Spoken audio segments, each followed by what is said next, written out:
Hermanos, buenos días. Les saludo en el nombre del Señor Jesús. Le quiero darle la bienvenida una vez más aquí a esta casa de oración, donde nosotros adoramos y bendecimos también el nombre de Cristo. Y para nuestro estudio bíblico de esta mañana, yo quiero invitarles que abramos la Biblia en Lucas capítulo 17. Lucas capítulo 17, y estamos nosotros leyendo, estudiando desde el versículo 1 hasta el versículo 6. Lucas 17 del 1 al 6. Y para nuestro estudio bíblico de hoy día, vamos a llamar a nuestro estudio, a nuestra lección, perdona antes de acercarte a Dios. Perdona antes de acercarte a Dios. La palabra del Señor dice: dijo Jesús a sus discípulos: imposible es que no vengan tropiezos, mas ay de aquel por quien vienen. Mejor le fuera que se le atase al cuello una piedra de molino y se le arrojase al mar, que hacer tropezar a uno de estos pequeñitos. Mirad por vosotros mismos: si tu hermano pecare contra ti, repréndele, y si se arrepintiere, perdónale. Y si 7 veces al día pecare contra ti, y 7 veces al día volviere a ti diciendo: me arrepiento, perdónale. Dijeron los apóstoles al Señor: aumentanos la fe. Entonces el Señor dijo: si tuvierais fe como un grano de mostaza, podríais decir a este sicómoro: desarráigate y plántate en el mar, y os obedecería. Bien, que el Señor bendiga su palabra. Y como ya dijimos nosotros al inicio, esta porción de la Escritura que hemos leído desde el versículo 1 hasta el versículo 6 es un solo pasaje. Tiene que ver todo este contexto con lo que es el perdón. Hemos visto los tropiezos también, y no es pues una separación como nosotros encontramos en los subtítulos de las Biblias, ¿no? Por ejemplo, en esta Biblia que tengo yo, en el versículo 1 comienza con ocasiones de caer, y luego a partir del versículo 5 y 6 le llama aumentanos la fe, como quizás se tratase de dos temas que el Señor está abordando de una forma separada, pero no, esto tiene que ver tanto lo uno con lo otro, como nosotros vamos a ver. Y bueno, nosotros, para hacer un recuento de lo que hemos venido estudiando, en la primera parte de este estudio de Lucas sobre este pasaje de las Escrituras, nosotros pudimos ver el significado de la palabra tropiezos, que provenía del griego escándalos. ¿Y cuál era el propósito de estos tropiezos? Era de hacer un daño espiritual al creyente, era de servir como un cebo, como una carnada para que el redimido caiga en pecado. Eso es lo que vimos. Y estos tropiezos pueden ser también voluntarios, así como pueden ser involuntarios. Pueden aparecer dentro de la iglesia como fuera de ella. Y cuando decimos que estos tropiezos vienen fuera de la iglesia, estamos refiriéndonos nosotros al mundo. Por eso es que en Mateo 18:7, que podemos encontrar también un vínculo entre el pasaje que estamos viendo con este versículo de Mateo, dice: ay del mundo por los tropiezos, porque es necesario que vengan tropiezos, pero ay de aquel hombre por quien viene el tropiezo. Y aquí nosotros podemos notar que la Escritura nos enseña de una manera muy clara, muy precisa, que el mundo va a poner tropiezos. Hay personas cuyo corazón está puesto en las cosas del mundo, que son reconocidos por el aborrecimiento a la santidad y aborrecimiento a la pureza de la vida de un creyente. Eso es lo que nosotros podemos identificar como el pensamiento del mundo, y esa es la causa por la cual el mundo pone tropiezos a los creyentes, a los redimidos, a los hijos de Dios, porque el mundo aborrece la santidad y el mundo también aborrece la pureza, porque el mundo está sucio, el mundo está caído en pecados, el mundo tiene su corazón aferrado, enterrado, vinculado íntimamente a las cosas del mundo, mientras que un creyente ha roto con el mundo. Es santificado, y la santificación precisamente significa eso, estar separado y estar cortado. ¿De dónde? Del pecado y de qué más, del mundo. Y una vez que el creyente ha sido cortado y separado del mundo y del pecado, ¿hacia dónde es que es llevado? Hacia Dios, hacia Dios. Y dentro de la iglesia, o de la iglesia profesante, podemos decir nosotros, también podemos ubicar a esta clase de personas, quienes se caracterizan por ser amigos de los pecados y amigos de los deleites carnales y amigos de los deleites mundanos, que se caracterizan por sus enseñanzas, se caracterizan por lo que enseñan también, no solamente desde un púlpito, sino enseñan a través de sus artículos, y enseñan también una conducta liberal, una conducta que debe el creyente estar aferrado a las cosas del mundo, participar en las cosas del mundo, ser del mundo. Ellos enseñan lo contrario a lo que la santificación significa, a lo que la santificación implica. Y quizás estamos haciendo nosotros este recordatorio, o incluyendo a estos maestros dentro de la categoría del mundo, porque son del mundo. La agenda de ellos es precisamente introducir el mundo dentro de la iglesia para corromper la pureza, para corromper la santificación. Enseñanzas de ellos se caracterizan y nosotros las podemos observar. Y es interesante, hermanos, cómo es que, y yo lo voy a decir, el diablo obra de una manera muy sigilosa, obra de una manera muy astuta. Por ejemplo, ellos se caracterizan por mezclar sana doctrina ¿con qué? Con enseñanzas antinomianas. Antinomiano es en contra de la ley. Enseñanzas liberales, enseñanzas del open mind, la mente abierta. Pero no lo enseñan así abiertamente, porque inmediatamente una persona se daría cuenta, sino que la astucia del diablo para con sus ministros es precisamente también poner ahí sana doctrina. Ellos enseñan, por ejemplo, las doctrinas de la gracia. Y lamentablemente nosotros estamos viviendo un tiempo donde las personas creemos que todo aquel que enseña doctrinas de gracia necesariamente es un maestro de sana doctrina. Y que como enseña las doctrinas de la gracia, todo lo demás también debe de ser recibido sin pasar por el discernimiento bíblico. Y lamentablemente nosotros podemos ver la tendencia en nuestros días de que esta forma de enseñanza es precisamente distinta, diferente, opuesta, contraria a la de los calvinistas históricos.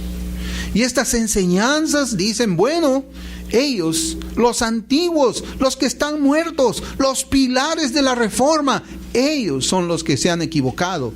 Y la interpretación correcta es la que nosotros traemos aquí.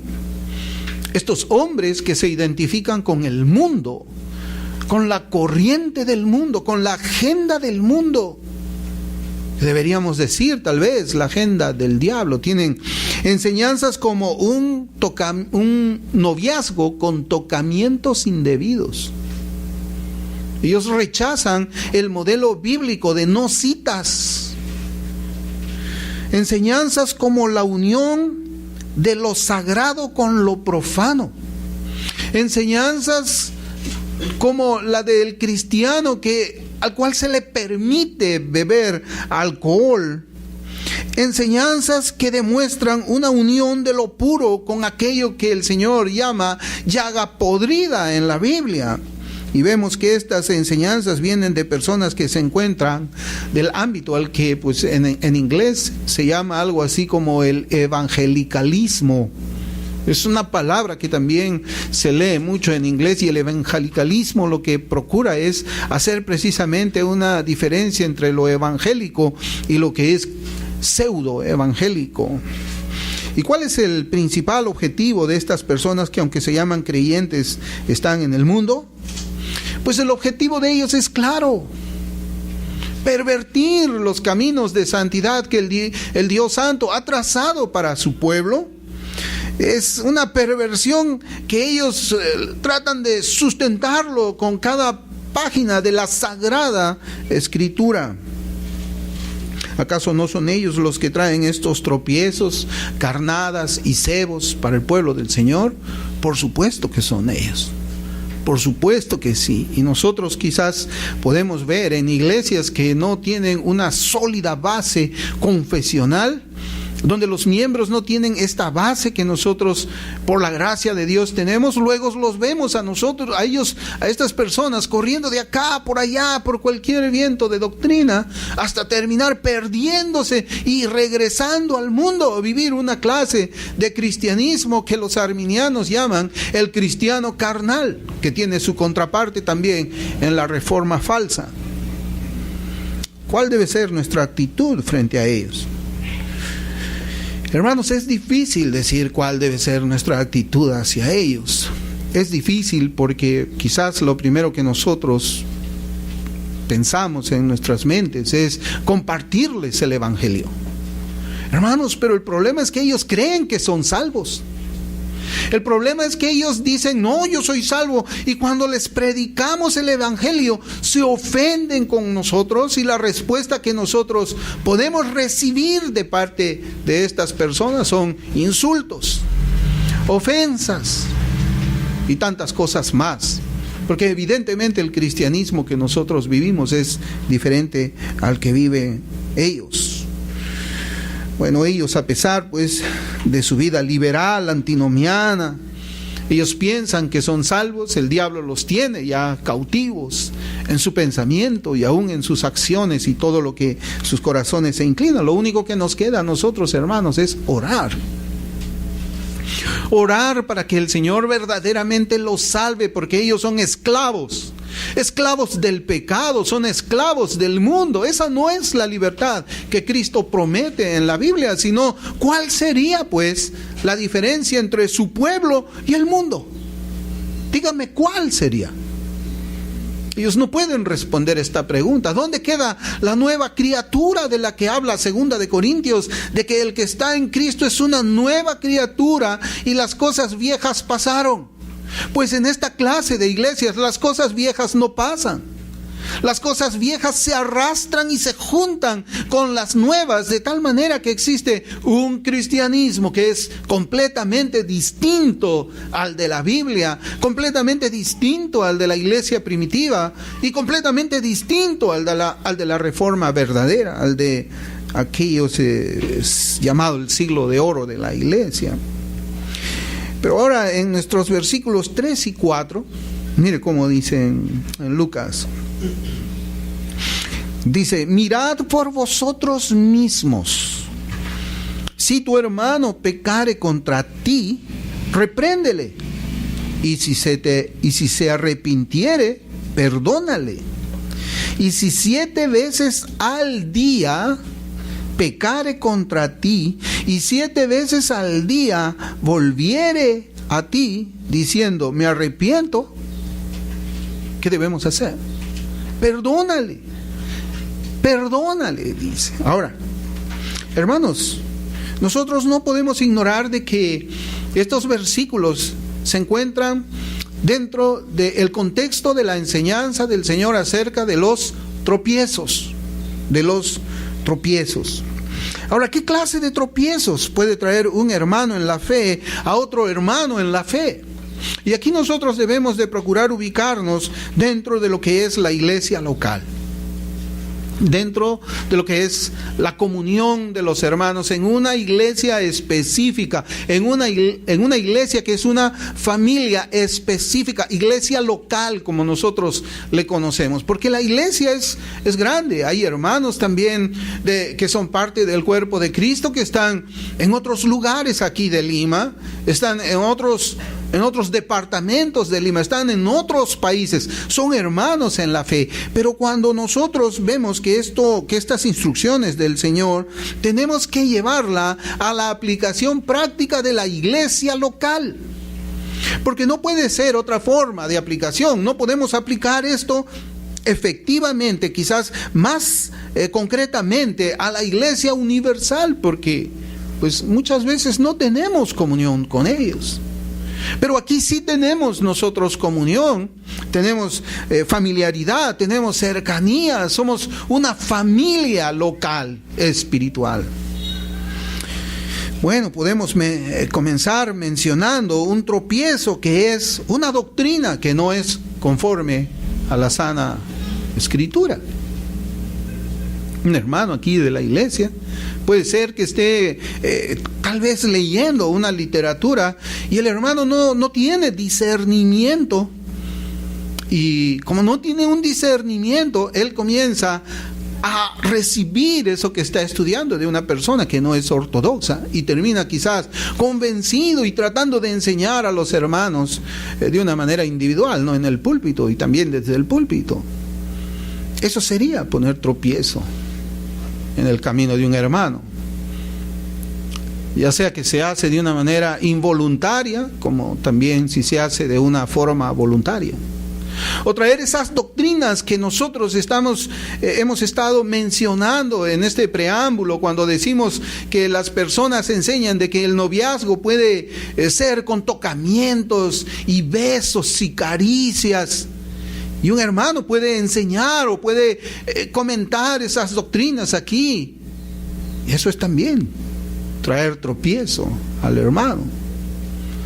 Porque quien escucha eso y es un hermano débil en la fe puede terminar abrazándolo y puede echarse a perder. Podemos también herir la conciencia de un hermano débil en la fe por medio de nuestras conversaciones. Quizás nuestras conversaciones son usando palabras que el mundo utiliza. Y un hermano escucha eso. Inmediatamente, ¿qué sucede? El hermano le herimos su conciencia a él. Podemos ser mal ejemplos para otros hermanos en la fe en nuestra manera de conducirnos también. Los lugares que frecuentamos también pueden ser un tropiezo. Yo, como en reiteradas oportunidades les había mencionado, hay personas que se llaman hermanos en la fe y que publican sus fotos así a todo el público, diciendo que están en el concierto de Willy Colón en Miami. ¡Wow! Y si un hermano en la fe lee eso, ¡wow!, o lo ve las fotos, son los lugares que nosotros también frecuentamos. La manera de vestir también puede traer piedra de tropiezo a los hermanos. Eso también lo habíamos visto nosotros cuando hablamos de la modestia cristiana. Las compañías que nosotros tenemos también pueden ser piedra de tropiezo. Yo creo que les comenté una vez, yo conocí a un hermano en la fe, que él ya no está aquí en Perú, y él me decía que su mejor amigo era un ateo.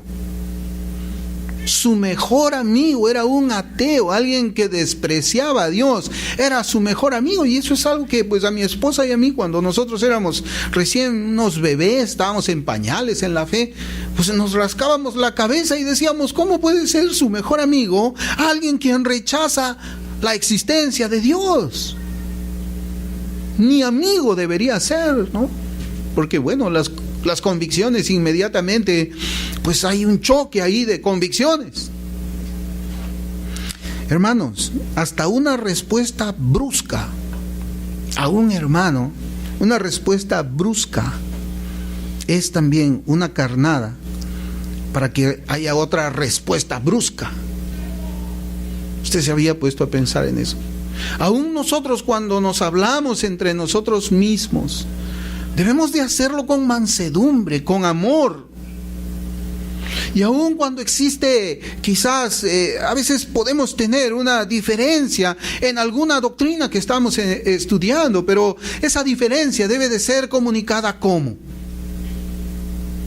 Violentamente, porque las palabras también a veces las usamos como látigos.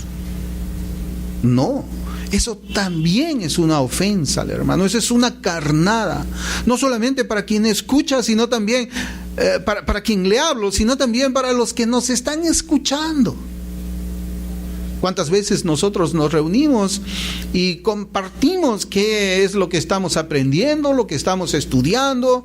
Estamos leyendo un comentario de un libro en especial y de repente por ahí un hermano tiene una idea diferente o una interpretación diferente del texto. ¿Cómo debe de ser comunicada en medio de toda esa muchedumbre de personas pequeñas que tenemos? ¿Y cómo deberíamos decir o presentarle nuestra diferencia al hermano? Esa forma también puede ser un tropiezo que nosotros podamos dar. Por eso es que la palabra de Dios comienza diciendo en este versículo 3: mirad por vosotros mismos. Mirad por vosotros mismos. Aquí no le habla al mundo, aquí le habla a los creyentes.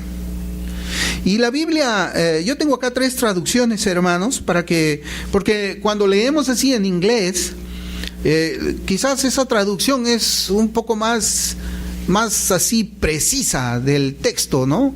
Y a veces nuestras traducciones en español son más precisas que el texto en inglés, pero yo quiero traer otras versiones también de la escritura en español para que podamos tener una idea. ¿Qué significa? Mirad por vosotros mismos. La Biblia en lenguaje sencillo dice: así que tengan cuidado con lo que hacen. Tengan cuidado con lo que hacen. La Biblia latinoamericana dice: cuídense ustedes mismos.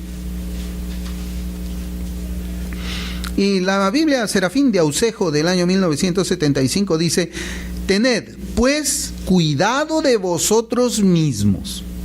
Y yo creo que con estas 3 traducciones ya podemos tener la idea de qué cosa es lo que el Señor nos quiere decir cuando comienza sus palabras diciendo: mirad por vosotros mismos. Lo primero que este versículo nos hace ver no es otra cosa que la fragilidad del ser humano. Porque este contexto que nosotros vemos habla de la fragilidad del ser humano. Nosotros somos personas redimidas, pero todavía no somos perfectos. Todavía no lo somos. Estamos luchando contra el pecado. Estamos luchando contra nosotros mismos, los rastros de pecado que han quedado en nosotros. Pero aun cuando nosotros también nos esforzamos por caminar de una manera perfecta delante de Dios, vemos que tenemos muchas debilidades todavía dentro. Tenemos debilidades en nuestros caracteres, en nuestra personalidad. No somos santos. También tenemos debilidades en nuestras conductas. Por eso es que tenemos que ver primero por nosotros mismos, cada uno. Vernos, cuidar lo que nosotros hacemos, cuidar lo que nosotros decimos, lo que nosotros pensamos, porque somos frágiles todavía, no somos perfectos. Y esas debilidades, esas fragilidades son las que pueden ser piedra de tropiezo para otro hermano. Y es muy bonito lo que nos enseña la palabra de Dios, porque aquí estamos viendo, o vamos a llegar a la conclusión, a la aplicación, a la iglesia local, como yo les estaba diciendo, cómo debe ser la vida entre nosotros, cómo debe ser la vida. Lo que Cristo nos enseña en esta parte no es la posibilidad que algún hermano o hermana de la congregación nos ofenda. Él no dice, hay una posibilidad, no. Esto es seguro que va a suceder. Como les digo, nosotros no somos perfectos. Y como no somos perfectos, en algún momento va a aparecer esas debilidades ofendiendo quizás a otro hermano. nuestras y las debilidades de otros hermanos, ofendiéndonos a nosotros. O sea, Cristo no está hablando, va a ser posible, quizás vaya a suceder. No, el Señor nos dice, esto va a suceder. Pero yo les tengo que enseñar también cómo es que ustedes deben de obrar cuando esto suceda. Y es que el Señor nos manda que podamos perdonar al hermano que nos ha ofendido. Y que nosotros también podamos, dentro de nuestra fragilidad, luchando contra nuestro yo, arrepentirnos delante de Dios y pedir perdón. Son dos personas que se ofenden. Una tiene que tener una actitud y la otra tiene que tener también una actitud. El Señor sabe que esta parte del perdón puede ser muy difícil. Ya les he dicho, no somos perfectos. Quizás todavía queda una chispita de orgullo ahí. Y decimos, no, pues me ofendió. Me ofendió, yo, ¿qué? Yo no voy a pedir perdón. Porque pedir perdón, ¿saben? Es algo, es ir por encima de lo que la carne siente, la carne piensa, el estándar de la carne, el yo. Y a veces necesitamos morir a ese yo. Y mientras no morimos a ese yo, o no vamos matando ese viejo hombre, todavía esa debilidad se mantiene fuerte. Mire, la debilidad se mantiene fuerte. Y el Señor sabe que esa parte de pedir perdón puede ser muy difícil. Porque poseemos debilidades en nuestro interior, como el resentimiento también. Somos resentidos. ¿No éramos así en el mundo? Y alguien puede decir, no, ya todo eso está fuera de mí.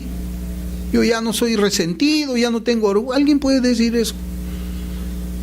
No, todavía hay rastros. Ahí están los pequeñitas partes de todo eso. Es verdad, la gran parte fue arrancada, pero todavía quedan unos vestigios pequeños que estorban a que podamos tener una comunión íntima unos con otros.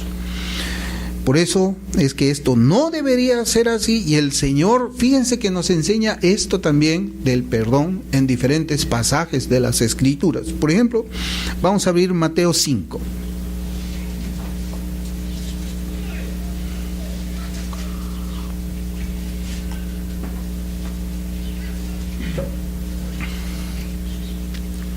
Mateo capítulo 5, vamos a leer versículos 23 y 24.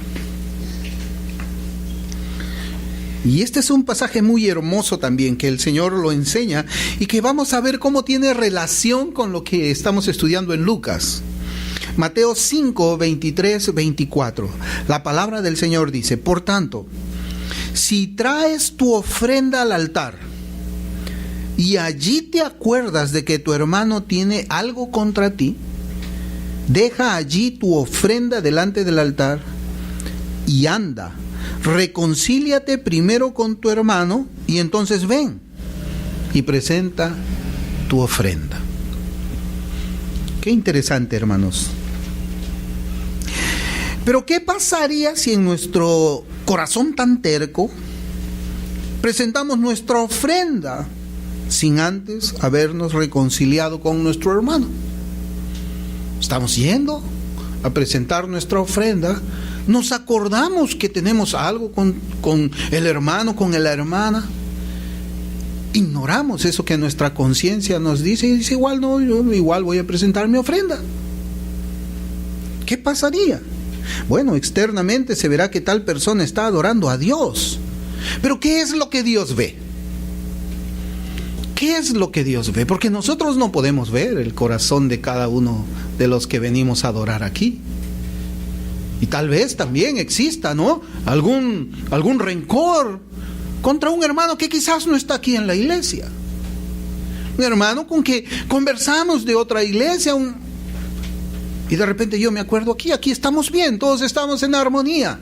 Y vengo aquí a adorar a mi iglesia, pero yo tuve algo con otro hermano aquí, voy a traer mi ofrenda de labios, mi ofrenda de adoración a Dios. ¿Qué deberíamos hacer? ¿Qué debería, o cómo es que Dios aceptaría a Dios esa ofrenda? Mire, hermanos, En esta parte yo quisiera citar un comentario a nosotros que nos va a ayudar con lo que significa reconcíliate primero con tu hermano, porque ese es el centro de este pasaje. Reconcíliate primero con tu hermano.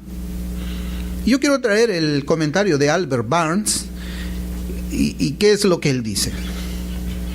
Y comienzo con el comentario. Él dice, la parte reconcíliate primero con tu hermano, esto significa poner fin a la dificultad, hacer un reconocimiento propio de satisfacción por el perjuicio. Satisfacción por el perjuicio. Satisfacer el perjuicio suena así como algo legal, ¿no? O sea, satisfacer el perjuicio, ¿saben cómo podríamos entenderlo? Podríamos entenderlo como que yo reconozco que tengo una falta con él. Y ahora, ¿cómo es que yo hago una satisfacción por el perjuicio? Yendo a pedir perdón. Eso es lo que él dice, ¿no? Solo que está escrito así, y así lo leo. Dice, si le has hecho mal, debes hacer una restitución. Si le tienes una deuda que debe de ser pagada, entonces págale. Si has dañado a su persona, confiésalo y pide perdón. Si está bajo una impresión errónea, si tu conducta ha sido tal que lo ha llevado a sospechar que tú le has ofendido, entonces debes hacer una explicación. Haz todo en tus fuerzas y haz todo lo que debas para que el asunto sea resuelto. De esto aprendemos lo siguiente. Estoy citando todavía a Albert Barnes. ¿Qué es lo que aprendemos? Según este comentarista, dice que para poder ofrecer una adoración aceptable a Dios, primero debemos hacer justicia a nuestros hermanos. Que nuestra adoración no será aceptada a menos que hagamos todo lo que podamos para vivir pacíficamente. Que nuestra adoración, es nuestro deber buscar la reconciliación con los otros cuando los hemos ofendido. Esto debe ser hecho antes de acercarnos a adorar a Dios. Esta es la razón por la que muchas veces Dios no acepta nuestras ofrendas y regresamos vacíos de nuestra adoración. Porque no hacemos lo que debemos hacer a nuestro hermano. Atesoramos sentimientos impropios hacia el hermano y negamos reconocer esta situación, y Dios no aceptará la ofrenda, la adoración de los tales. Fin de la cita. Por eso es que yo les decía, primeramente tiene que haber una aplicación en nuestra iglesia local. Vivir pacíficamente. Adorar correctamente, acercarnos a adorar con una conciencia limpia. Y una conciencia limpia significa lo que nosotros hemos leído aquí en Mateo 5. Y qué bueno que nuestras conciencias no sean cauterizadas, que cuando estemos yendo a la iglesia nos acordemos, ¿no? Eso es gracia del Señor, eso es bondad de Dios. Wow, yo tengo este problema con este hermano. Debo de hablar con él antes de que comience el servicio. Porque si lo voy a hacer al final del servicio, ¿qué va a pasar con toda la adoración que hice ahí? Nada. Vamos a regresar vacíos. La palabra de Dios no va a llegar a nuestro corazón porque hemos cerrado nuestro corazón contra el hermano. Y cuando cerramos el corazón contra el hermano, cerramos también el corazón contra Dios. Y la palabra de Dios no va a entrar en un corazón así. Otra pregunta que también nosotros debemos hacernos del pasaje que estamos leyendo es la siguiente: ¿cuántas veces debo perdonar al hermano que me ofende? ¿Cuántas veces debemos perdonar al hermano que me ofende? En Lucas, ahí donde estamos, el versículo 4 del capítulo 17, dice: y si 7 veces al día pecare contra ti, y 7 veces al día volviere a ti diciendo, me arrepiento, perdónale. O sea, estamos hablando de un lapso de 24 horas. Y en un lapso de 24 horas, 7 veces. Tengo un hermano que 7 veces está pecando contra mí y veo que las 7 veces regresa para pedirme perdón. Tal vez podamos preguntarnos en nuestro corazón: si un hermano en un mismo día me hace la misma ofensa 7 veces, ¿debo perdonarlo las 7 veces? Hermanos, nosotros no debemos creer que esta posibilidad puede suceder, ¿no? De que un hermano en la fe 7 veces esté ofendiéndote igual en el mismo día. ¿Qué es lo que el Señor quiere decir? O sea, pues que un hermano le diga al otro, quizás voy a usar una palabra un poco coloquial para que podamos tener un ejemplo. Si un hermano le dice al otro Sambo Canuto, le ofende y le dice perdóname por decirte Sambo Canuto, y de repente a las 2 horas se vuelve a acercar y te vuelve a decir Sambo Canuto, y te dice perdóname otra vez, y así una tercera vez, una cuarta, en un día aquí en el servicio. Eso no puede suceder. Un hermano en la fe no puede tener una actitud de esa naturaleza. Nosotros no debemos pensar que esa posibilidad pueda suceder. Si un hermano me ofende de palabra una vez en el día, ¿será capaz de hacer la misma ofensa 6 veces más en un mismo día? Yo creo que no. ¿O ustedes creen que sí? ¿Ustedes creen que un hermano puede tener una conducta así? Nosotros debemos de pensar, si alguien tiene esa actitud, es porque necesita la gracia de Cristo, no es un hermano. El Señor no está hablando aquí de una manera literal. El Señor está usando un ejemplo que sus oidores lo entendían claramente. El Señor nos habla del número 7, ¿cómo qué número? ¿Cómo es que el número 7 se interpreta en la Escritura? ¿Cómo es que ellos entendían el número 7? El número perfecto.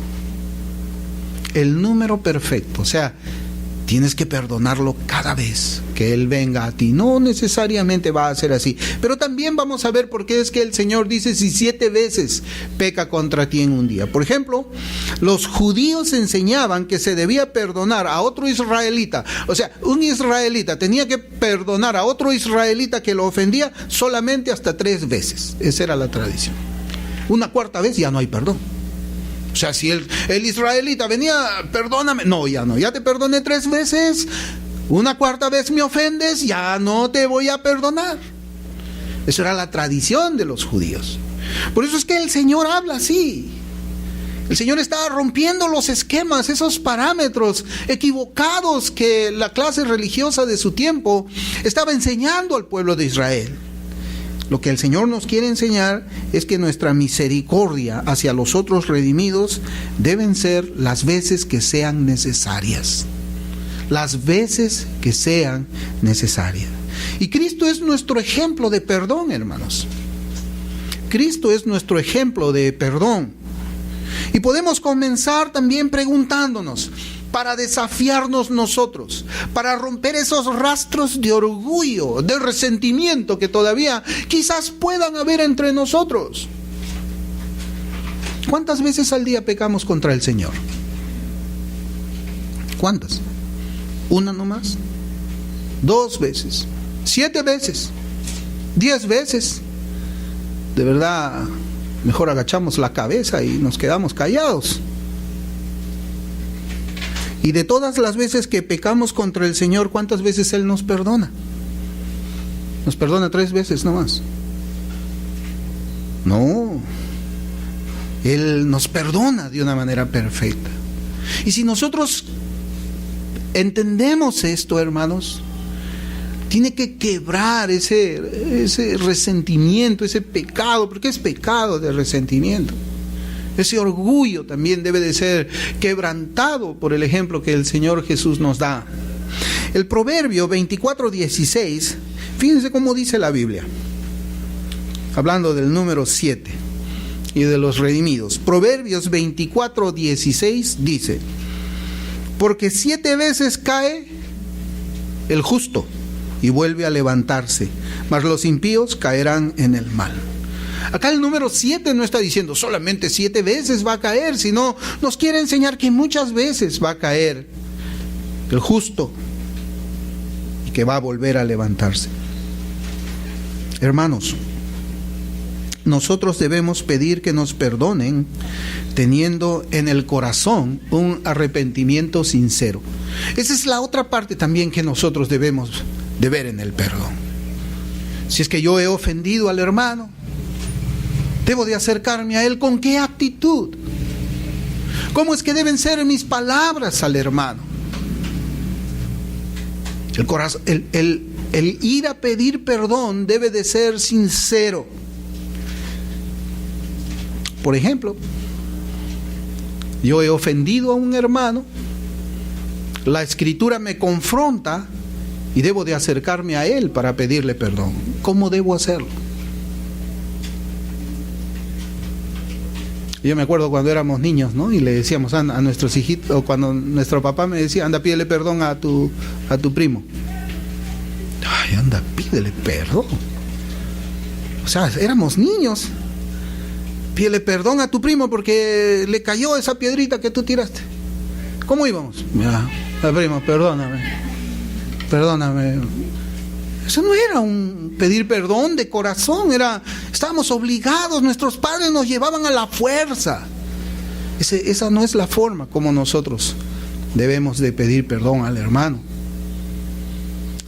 Y por eso es que yo le decía de que esta doctrina, esta enseñanza tiene que ver con la fragilidad, con la debilidad del creyente. No somos perfectos, pero todavía esa perfección nos falta completar porque estamos aquí en el cuerpo pecaminoso. Y de la misma forma también, cuando alguien viene a nosotros y nos pide perdón sinceramente, con un arrepentimiento genuino, ¿qué tenemos que hacer? ¿Cómo? ¿Cómo es que debemos nosotros perdonar a la persona? Acá hay, hermanos, también una frase muy conocida en el mundo, pero que no debe ser aplicado por un creyente. ¿Cuál es esa frase? Y más son las mujeres, creo, las que la usan.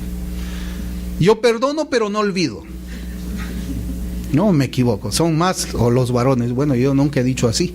Quizás sí lo pensé así, pero nunca lo dije, ¿no? La mujer sí lo dice, lo piensa y lo dice. Yo perdono, pero no olvido. Hermanos, el perdón cristiano no puede ser así. El creyente, cuando perdona, debe perdonar olvidando también la ofensa. Olvidando. Si Cristo es nuestro ejemplo de perdón, al no recordar más nuestro pecado, nosotros debemos hacer lo mismo. En Isaías 43:25 dice: Yo soy el que borro tus rebeliones por amor de mí mismo y no me acordaré de tus pecados. Y por amor de nosotros mismos tenemos que hacerlo. Porque, hermano, ¿cómo podemos tener una vida abundante en Cristo si tenemos resentimientos? ¿Cómo? No se puede, es imposible. Si tenemos rencores contra un hermano, contra una hermana, no se puede, hermanos. No se puede. Y hablando, fíjense, en el nuevo pacto, el Señor nos dice en Hebreos 8:12: porque seré propicio a tus iniquidades y nunca más me acordaré de tus pecados y de sus pecados y de sus iniquidades. Es verdad que nosotros no podemos olvidar como el Señor olvida. Es cierto. Dios es Dios. Nosotros no somos una computadora que agarramos y le ponemos un delete al archivo y ya, se borró, no está ahí. No podemos. Nosotros tenemos que perdonar, ¿saben qué? Recordando, pero no recordando con rencor, sino recordando que nosotros somos débiles. Y aun cuando todavía recordamos la ofensa, tenemos que aprender a perdonar así. Como los niños, cuando ellos juegan y se ofenden a veces. Nosotros vemos, están jugando un ratito tranquilo y de repente un niño se va enojado para el otro lado porque no le compartieron los juguetes. Y están enojados, ¿cuánto tiempo? 2 días, 2 semanas. Hermanos, están enojados 10 minutos. De ahí se vuelven a juntar y siguen jugando como si nada hubiese pasado. Así deberíamos ser nosotros también. Tenemos que aprender a perdonar de esa manera. Y en Lucas 17, versículos del 5 al 6, del 5 y 6, ahora ya estamos pasando ahora al tema de la fe. Dijeron los apóstoles al Señor: aumentanos la fe. Entonces el Señor dijo: si tuvieras fe como un grano de mostaza, podríais decir a este sicómoro: desarráigate y plántate en el mar, y os obedecería. ¿Y por qué hacen este pedido los apóstoles? Ya le dijeron de que el mundo va a poner tropiezos en nosotros. Es algo que no podemos evitar. Pero tampoco debemos guardar aborrecimiento hacia el hermano hacia el incrédulo en nuestro corazón. Pero ¿por qué ahora después el Señor nos dice, pero también de los hermanos? Van a haber hermanos en la iglesia que te van a ofender. Muy bien, van a haber hermanos que nos van a ofender en la iglesia. Sí, tienes que perdonarlos 7 veces, y 7 veces te ofenden en el día. Ahí viene el problema. Otra vez tenemos que regresar a la debilidad del ser humano. El Señor está enseñando que nosotros debemos perdonar con sinceridad cada vez que alguien nos pida perdón. Y los discípulos vieron bien difícil esa tarea. Bien difícil vieron ese deber. Pero ellos, aunque ven que es difícil perdonar de esa forma como el Señor estaba hablando, ellos no dicen que no lo van a hacer. Ellos no le dicen: Señor, ¿cómo tú estás pidiendo algo que yo no puedo hacer? Yo puedo perdonar 1 vez, 2 veces, hasta 3 veces, como dicen los fariseos. Yo creo que está bien. Pero Señor, perdonar constantemente yo pienso, Señor, que lo que tú estás pidiendo no se puede hacer. Y en cierta parte es verdad. Un incrédulo no lo puede hacer. Porque el incrédulo no tiene el Espíritu de Dios. No tiene poder para poder obedecer al Señor. Entonces, ¿qué es lo que ellos piden? Señor, auméntame la fe. Auméntame la fe para yo poder obedecerte en esta tarea de perdonar a mi hermano, de perdonar a mi hermana. Auméntame la fe para poder cumplir con ese mandamiento que Dios nos da a nosotros. ¿Y cómo está nuestra fe, hermanos, con respecto a este tema que estamos hablando? Fíjense, aquí los apóstoles se ven ellos mismos, así como nosotros también posiblemente nos vemos ahora, que somos débiles y pecamos contra nuestros hermanos, y también somos débiles y a veces somos reacios para perdonar. Y algo que nosotros debemos notar es que los discípulos no le están pidiendo por fe al Señor, sino que los discípulos ya tienen fe. Y ellos están pidiendo una adición a la fe. Señor, auméntame la fe. Con este tamaño de fe que yo tengo, no voy a poder cumplir tu mandamiento. Entonces dame una adición a la fe que ya tengo. Por eso es que yo les decía que solamente el creyente puede cumplir este mandamiento del Señor para que podamos vivir nosotros en paz. Y aquí vemos que el deber de perdonar requiere de cierta fortaleza espiritual, y que esa fortaleza espiritual se recibe también por medio de la fe, y que se necesita una fe mayor. Y ya dijimos nosotros que perdonar es difícil para todos los seres humanos, incluyendo para los creyentes. Por lo general se guardan deseos de mal para los que nos ofenden, se guardan deseos de desprecio, y a veces se guardan hasta deseos de venganza. Pero el Señor no quiere que sea así entre los suyos, entre sus hijos, entre sus corderos. El perdón cristiano es una evidencia que la gracia de la salvación ha llegado a nuestros corazones. Los apóstoles le pidieron al Señor que les aumente la fe para poder perdonar como debemos de perdonar, como la Biblia nos enseña. Y de la misma forma debemos hacer nosotros. ¿Y por qué? Porque es que el Señor tiene que poner aquí la fe en cuanto al perdón. Porque cuanto más cree una persona que sus pecados fueron perdonados ante Dios por la muerte de Cristo, tendrá más disposición a perdonar. Cuanto más cree él y entiende la profundidad de lo que significa el perdón, cuando sus propios pecados han sido perdonados por un Dios santo, por la ofensa a un Dios santo, su capacidad, su disposición de perdonar a otras personas que le ofenden a él es mayor.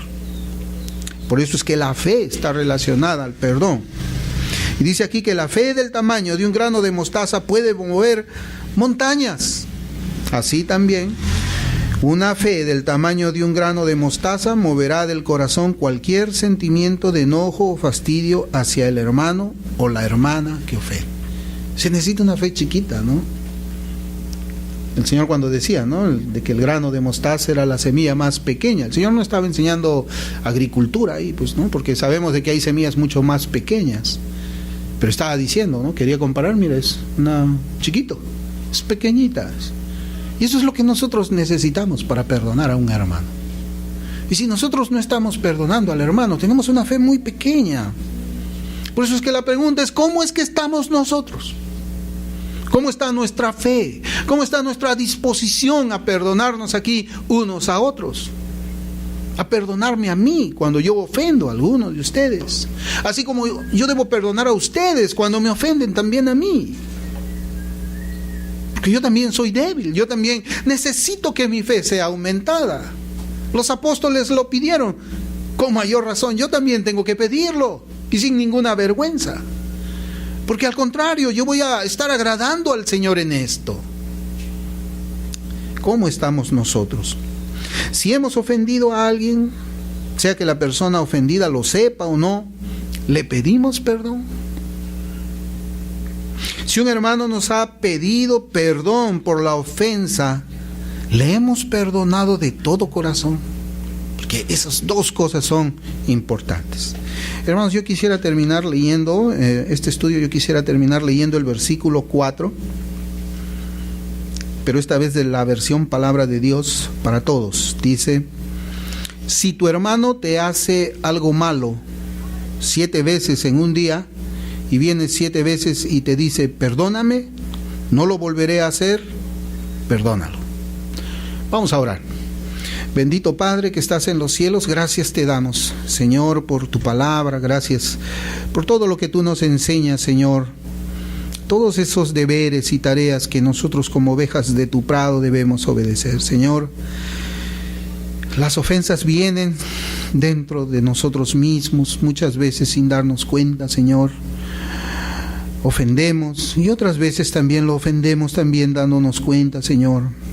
Y esto nos demuestra a nosotros que somos débiles. Todavía no somos perfectos, Señor. Quizás esos rastros de pecado que debemos mortificar, debemos matar, Señor, y no hemos sido diligentes en ello.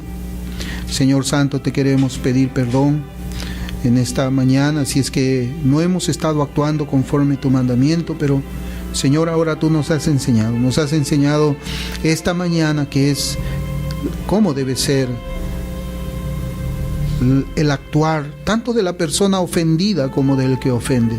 Señor, guarda la unidad aquí en la iglesia, guárdanos, Señor, a nosotros también con mucha humildad para poder obedecer, y aumentanos la fe, Señor, bueno, aumentanos la fe de tal manera que seamos como tú. Gracias te damos en el nombre de Jesús. Amén.